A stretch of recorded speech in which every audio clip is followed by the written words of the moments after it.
There's a specific moment after a breakup when reality hits you with all its raw force. It's that instant when you pick up your phone for the 10th time that day, type a message that will never be sent, and feel the weight of the emptiness echoing in every corner of your mind. Napoleon Hill, in his studies of the human mind, taught us that our dominant thoughts shape our reality, and after a breakup, these thoughts can turn into emotional tornadoes.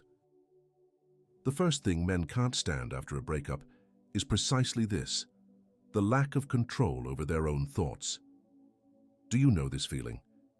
It's when your mind turns into a machine of alternative scenarios, endlessly replaying conversations that never happened, imagining impossible reconciliations, or even worse, creating mental movies of how she's moving on while you remain stuck in the past. Napoleon Hill called this destructive obsessive thoughts, and they are like poisonous seeds planted in fertile soil. The more you feed these thoughts, the more they grow and spread, creating a parallel reality where you are simultaneously the hero and the victim of your own story. It's a mental prison built brick by brick, thought by thought. What makes this even more challenging for men is the social pressure to move on quickly. We live in a culture that expects men to process emotional pain as if it were just another technical problem to be solved. Get over it. Move on to the next one. Men don't cry. These phrases echo like toxic mantras that prevent the true healing process. But here's a truth that few have the courage to admit. Feeling pain after a breakup isn't weakness, it's humanity. It's the heart recognizing that something significant has come to an end, that a part of you that had intertwined with another person now needs to learn to exist independently again. Napoleon Hill understood that every great transformation begins with the total acceptance of the present moment, no matter how painful it may be. Resisting this pain is what amplifies it. When you fight against sadness, when you try to force joy where there is only melancholy, you are creating an internal war that consumes your vital energy. It's like trying to hold water in your hands. The harder you squeeze, the faster it escapes through your fingers. The first step to transcend this inner storm is to develop what Hill called neutral observation. Imagine yourself as a scientist, studying your own emotional experience. When the obsessive thought arises, and it will, instead of completely identifying with it, observe it as if you were watching a movie. Ah, there's my mind creating scenarios again. Interesting how my heart races when I think of her. How curious, this feeling of emptiness in my chest. This observational distance doesn't eliminate the pain, but it creates a space between you and it. And in that space lies your freedom. It's there that you begin to realize that you are not your thoughts, you are not your emotions, you are the consciousness that observes them. Napoleon Hill discovered that when we stop resisting what is and start observing with compassionate curiosity, something magical happens. The pain transforms into wisdom. The silence of zero contact can seem deafening at first. Every notification that isn't from her, every phone ring that you hope is her, every morning you wake up remembering she's no longer there. All of this is part of an emotional recalibration process. Your heart is learning a new rhythm, your mind is creating new neural pathways, your soul is preparing for a more evolved version of yourself. The truth is, the breakup didn't just happen in the external world, it happened first in the internal world. Something in you already knew that the connection had run its course, that the cycle was complete. The physical breakup was just the external manifestation of a truth your intuition had already grasped. Napoleon Hill always said that our intuition is our most direct connection to universal intelligence, and when we learn to trust it, we begin to see that nothing in life is truly accidental. So instead of seeing the breakup as a tragedy, how about starting to see it as a cosmic opportunity to rediscover who you are when you're not defined by a relationship? How about using this period of silence not to suffer, but to reconnect with your most authentic essence? There's a particular wound that strikes the male heart after a breakup, and it has a name: the ego wound. Napoleon Hill dedicated years to studying how our self-image shapes our reality, and he discovered something profound. When a relationship ends, it's not just the person we lose, It's an entire version of ourselves that we need to bury. Think about it. How many times did you define yourself through that relationship? I'm Maria's boyfriend. I'm Anna's husband. We're that couple who... Without realizing it, you built a shared identity. And now that it's gone, you feel like an actor without a character, a king without a kingdom. The male ego, especially, has been trained from an early age to be the provider, the protector, the one who solves problems. And suddenly you couldn't solve the most important problem in your life, keeping the person you love by your side. This is one of the things men can least endure after a breakup, the feeling of failure, of inadequacy, of not having been man enough to maintain the relationship. It's as if all masculine social conditioning collapses at once. You question your ability to love, to be loved, to be enough. Napoleon Hill called this temporary defeat, with temporary being the key word here. But here's the cruel paradox. The more you try to control the situation, the more it slips through your fingers. How many times have you caught yourself obsessively analyzing every detail of the last few months? If I had said this, if I had done that, if I hadn't, these phrases become a broken record playing endlessly in your head. You turn into a detective of your own life, searching for clues as to where it all went wrong, as if finding the culprit could somehow undo what's already done. Napoleon Hill discovered that this obsessive need to control and understand everything is, in fact, a way for the ego to maintain the illusion of power. If you can figure out exactly what happened, if you can find the perfect formula, maybe you can reverse the situation. But life doesn't work like a mathematical equation. It works like a symphony, with movements that complete themselves naturally, even when we can't hear the entire melody. What truly corrodes the male soul is the loss of the illusion of control. We were raised to believe that if we work hard enough, if we're strategic enough, if we strive enough, we can shape reality according to our will. Love teaches us, sometimes brutally, that there are forces in the universe far greater than our individual capacity for control. This lesson, though painful, is liberating when truly understood. Napoleon Hill realized that the moments of greatest human growth happen precisely when we are forced to let go of control and trust in the greater flow of life. It's like learning to sail. You don't control the wind or the currents, but you can learn to work with them instead of against them. The uncomfortable truth is that maybe you became so focused on being the perfect man in the relationship that you forgot to simply be human. How many times did you hide your vulnerabilities, your insecurities, your fears, trying to maintain an image of unshakable strength? The male ego often prefers loneliness to vulnerability, control to real intimacy. Napoleon Hill taught that every failure carries within it the seed of an equivalent or greater success. When you stop seeing the breakup as a personal defeat and start seeing it as valuable information about patterns that weren't working, something shifts. Maybe you gave too much and lost yourself in the process. Maybe you gave too little and remained emotionally distant. Maybe you simply grew in different directions, and that's no one's fault, it's just life happening. The wounded ego wants culprits. It wants linear explanations. It wants cosmic justice. But the mature soul understands that sometimes people are simply not compatible in the long run, no matter how much they love each other. Sometimes the timing is wrong. Sometimes two beautiful people create a toxic dynamic together. Sometimes love is simply not enough to overcome fundamental differences in values, goals, or worldview. Recognizing this isn't giving up on love. It's honoring its complexity.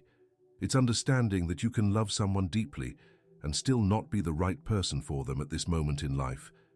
It's accepting that perhaps you gave your best within your current limitations and that it might not have been enough, and that's okay.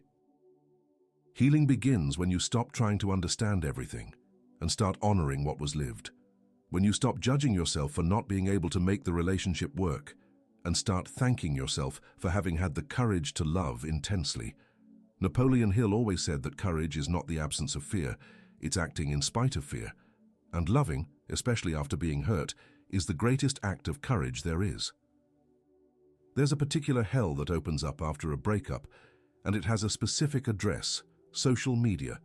Napoleon Hill, even in his time, already understood the destructive power of obsessive comparison. He observed that the human mind, when wounded, develops an almost magnetic tendency to seek evidence that confirms its worst fears. And today, with a simple swipe of a finger, you have unlimited access to fuel for your own mental tortures. You know this macabre ritual, don't you? It's 2 a.m., you're scrolling through Instagram for the 20th time that day, and suddenly there she is, smiling in a photo with friends, looking radiant, looking free. And your heart sinks. Your mind immediately constructs a complete narrative. She's already over it. She never really loved me. I was just a chapter in her life, while she was the whole book in mine. This is one of the most refined tortures men face after a breakup, the comparison between your internal healing process and her external appearance of happiness. It's like comparing your behind-the-scenes footage with someone else's Hollywood trailer. You know every second of your pain, every dark thought, every moment of weakness, but of her, you only see the highlights carefully selected for the world. Napoleon Hill discovered something fundamental about human nature. What we focus on expands. When you obsessively feed the narrative that she's fine while you're destroyed, you are programming your subconscious mind to create more evidence of this reality. You start to interpret her every smile as proof of indifference, every photo as a personal attack on your heart. But here's a truth that can revolutionize your perspective. Pain is not a contest. Healing is not a race. Every human being processes loss uniquely, at their own pace, with their own emotional tools. Maybe she really is fine. Maybe she's pretending to be fine. Maybe she's processing it differently than you are. And in the end, that shouldn't define the value of your own experience. What truly corrodes the male soul isn't that she's doing well. It's the interpretation you give to it. When you see signs that she has moved on from the relationship, your mind immediately translates it as, "I meant nothing, I am easily replaceable, she never truly loved me." But these are just stories your wounded mind is telling, not necessarily absolute truths. Napoleon Hill taught that we have the power to choose which thoughts to feed and which to abandon. Every time you catch yourself comparing your internal process with her external appearance, you are making a choice. It may not feel conscious, but it is. You are choosing to feed the narrative of your inadequacy instead of nurturing the journey of your healing. There's something deeply ironic in this situation. You want her to suffer to prove that the relationship meant something, but at the same time, if you truly loved her, you should want her to be happy. This internal conflict is normal and human, but acknowledging it is the first step to transcending it. True love, even when unrequited, wants what's best for the other person, even if that means them being happy without you. The uncomfortable truth is that you might process pain in completely different ways. Maybe she's the type who dives into activities, seeks social connections, and prefers movement to contemplation. Maybe you're the type who needs to be quiet, who processes internally, who feels the need to make sense of everything before moving forward.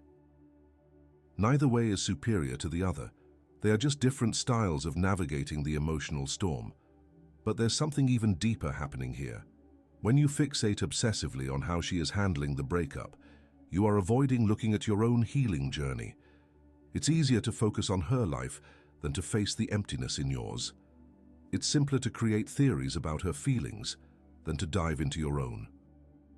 Napoleon Hill discovered that this tendency to look outward when we should be looking inward is one of the biggest obstacles to personal growth. Every minute you spend analyzing her social media is a minute you're not investing in your own transformation. Every bit of energy you direct toward understanding her process is energy that could be used to heal your own wounds. And here's a radical perspective. What if the goal wasn't to get over it faster than her, but to use this period to become a more evolved version of yourself? What if, instead of competing on who suffers less, you use this pain as raw material to build greater emotional depth, greater compassion, greater wisdom? Comparison is the killer of inner peace. Every time you measure your healing by the ruler of her process, you put yourself in a competition you can't win, because you will never have full access to another person's internal experience. You only have full access to your own journey, and that is precisely where your power to transform resides. There's a devastating moment in the post-breakup process that few men admit to facing. The one where you look in the mirror and don't fully recognize the person looking back. Napoleon Hill observed that our identity is like a mosaic, composed of various pieces.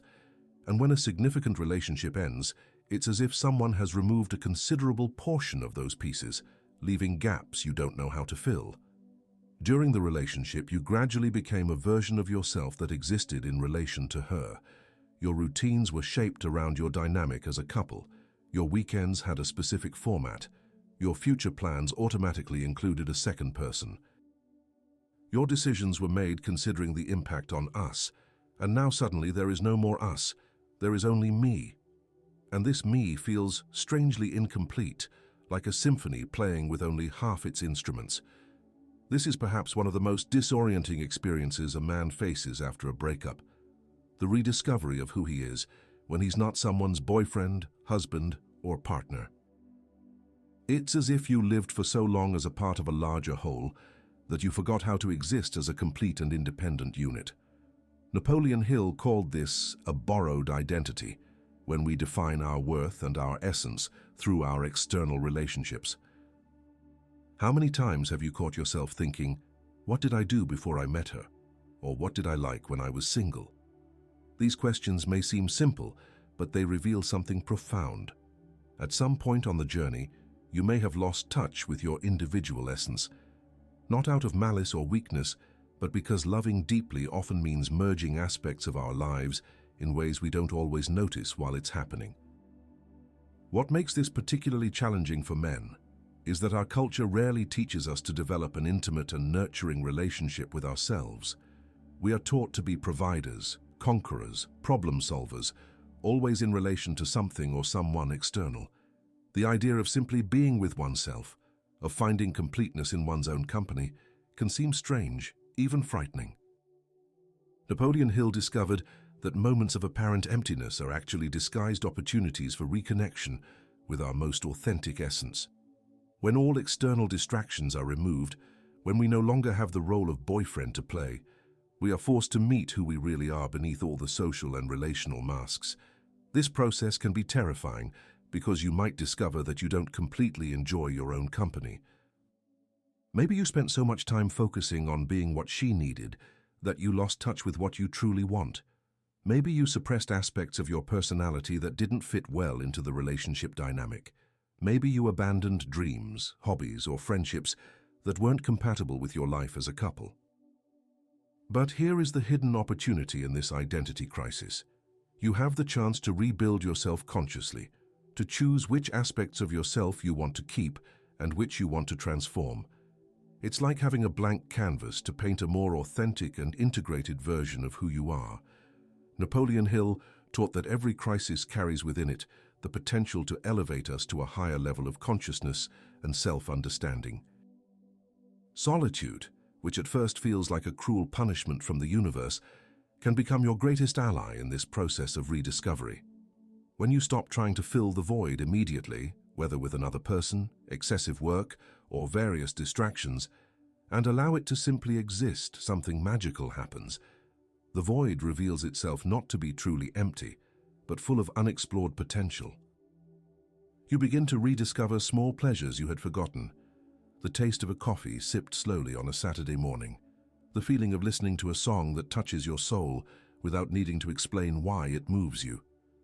The pleasure of a deep conversation with a friend you had neglected during the relationship. The freedom to make decisions based solely on what truly resonates with you. Napoleon Hill observed that our society fears solitude because it confuses being alone with being lonely. But there is a fundamental difference. Solitude can be a conscious choice to reconnect with yourself, while imposed loneliness can lead to suffering. When you transform having to be alone into choosing to be with yourself, the entire experience changes. There is a deep irony in this process. Often we need to lose someone we love to find who we really are. The relationship may have been beautiful and significant, but perhaps it was also an unconscious way of avoiding the work of deep self-knowledge. Maybe you used her love as a way to avoid developing self-love. Now you have the opportunity, disguised as a tragedy, to build an authentic and nurturing relationship with yourself, to discover that you can be interesting, fun, and profound company for yourself, to learn that your completeness does not depend on any external person, no matter how wonderful they may be. There's a sacred moment in the post-breakup healing process that few men recognize when it arrives. The moment when the pain stops being just pain and transforms into raw material for a deeper version of yourself. Napoleon Hill discovered that our greatest sufferings, when faced with courage and awareness, become our greatest teachers. And a broken heart, paradoxically, can become an expanded heart. But before you reach this point of transformation, you need to cross what Hill called the Valley of Transformation, that period when everything seems meaningless, when you question not only the relationship that ended, but your entire capacity to love and be loved. It's as if the breakup opened a wound, not just in the present, but in deep layers of your being that you didn't even know existed. How many times have you caught yourself thinking, maybe I'm not cut out for serious relationships? Or worse, maybe I'm fundamentally unlovable. These thoughts don't come from nowhere. They echo old wounds, deep insecurities, and primal fears of abandonment that every human being carries on some level. The current breakup just opened the door for these inner voices that you may have spent your life trying to silence. Napoleon Hill understood that true healing doesn't happen when we simply get over a situation, but when we fully integrate the experience into our understanding of ourselves and of life. This means honoring the pain instead of running from it. It means allowing it to teach us something fundamental about our human nature, our capacity to love, our emotional resilience. The male heart, specifically, carries unique challenges in this process. We were conditioned from an early age to see vulnerability as weakness, intense emotion, as something to be controlled or suppressed. When an important relationship ends, we are not just dealing with the current loss. We are confronting years of conditioning that told us men don't cry, that moving on quickly is a sign of strength. But Hill discovered something revolutionary. Our greatest strength comes not from the ability to suppress emotions, but from the courage to feel them completely and extract wisdom from them. Every tear you allowed to fall, every sleepless night you endured, aware of your pain, every moment you chose to feel instead of numb, none of that was weakness. It was you developing a deeper, more mature emotional capacity. There's a mysterious alchemy that happens when we stop resisting pain and start dancing with it. It's not about liking suffering or becoming an emotional masochist. It's about recognizing that pain is information.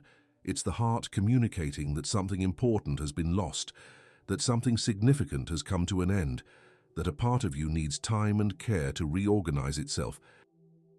When you start treating your pain with the same seriousness and care you would treat a major physical injury, something shifts.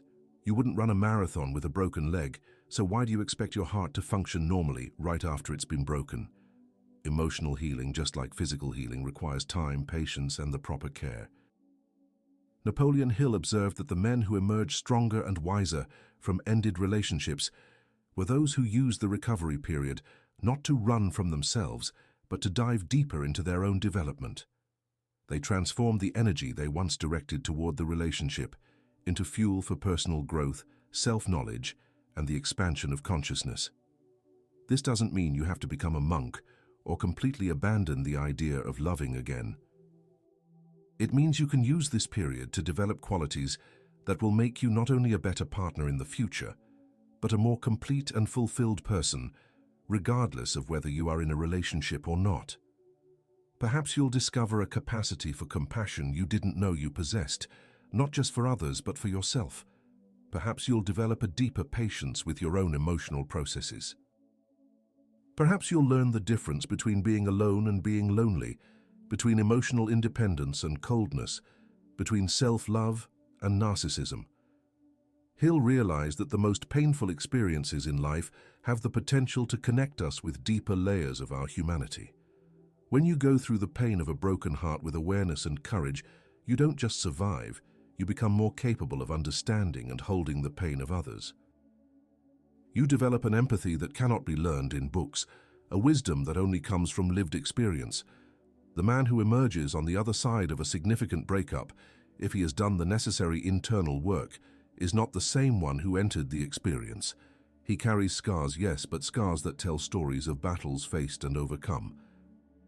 He possesses an emotional depth that only comes from having navigated the turbulent waters of the human heart and emerged still able to love, to trust, to give himself again when the right person and the right moment appear.